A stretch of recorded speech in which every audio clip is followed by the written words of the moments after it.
রাশেদ রায় চৌধুরীর পেজ থেকে চলে আসলাম নতুন একটা ব্লগ নিয়ে। আমি এখন 300 ফিটে আছি। আমি এখন নাগরদোলায় ভ্রমণ করছি, অনেক এনজয় করছি, অনেক মজা লাগছে। আমাদের সাথে আছে আমাদের লোকজন সবাই। দেখেন আমি ভিডিও করছি, ভালোই লাগছে। অনেক দিন পরে একটু চিল করছি, মন মানসিকতা ভালো না, তাই আজকে একটু ভিডিওটা আমি কালকে আপলোড দিব ইনশাল্লাহ। আপনারা আমার ভিডিওটা দেখবেন, লাইক করবেন, শেয়ার করবেন, যাতে আমি নতুন নতুন আরও ভিডিও করতে পারি ইনশাল্লাহ।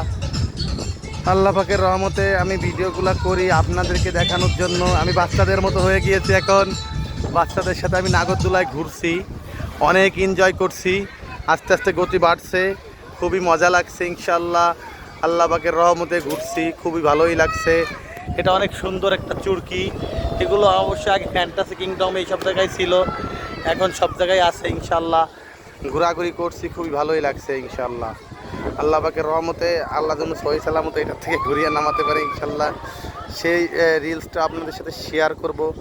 আপনারা শেয়ার করবেন, কমেন্ট করবেন, লাইক করবেন, যাতে আমি আবার নতুন নতুন রিলস নিয়ে আপনাদের মাঝে নতুন নতুন ভিডিও নিয়ে হাজির হতে পারি, আপনাদেরকে দেখাতে পারি। জায়গাটা অনেক সুন্দর লাগতেছে, অনেক সুন্দর লাগতেছে।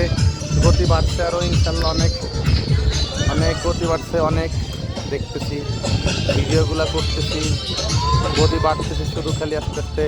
আমি এই জন্য ভিডিওর দিকে মনোযোগ দিচ্ছি। আমার আসলে এই ঘুরতে পারি না আমি বেশি, একটু হালকা মাথায় ঘুরলি লাগতেছে। তারপরেও মানুষের ভিতরে যদি আমি এটা বলে দিই যে আমার কাছে খারাপ লাগতেছে, তাহলে তো জিনিসটা দেখতে খারাপ দেখা যাবে। এই জন্য আমি বলতেছি না কাউকে, বলতেছি না কাউকে। আমি ঘুরতেছি, আবার একটু গতি কমে গিয়েছে, এখন মনে হয় থেমে যাবে। যাই হোক, আমাদের মনে হয় থামার সময় হয়ে গিয়েছে, ঘোরা শেষ হয়ে গিয়েছে। আবার মনে হচ্ছে ঘুরবে, বুঝতে পারছি না কি হবে। দেখা যাক কি হয়। এভাবেই থেমে যাবে মনে হয়, শেষের দিকে চলে যাচ্ছি ইনশাল্লাহ। নেক্সট কোনো ভিডিওতে আপনাদের সাথে আবার কথা হবে, দেখা হবে। Bye bye.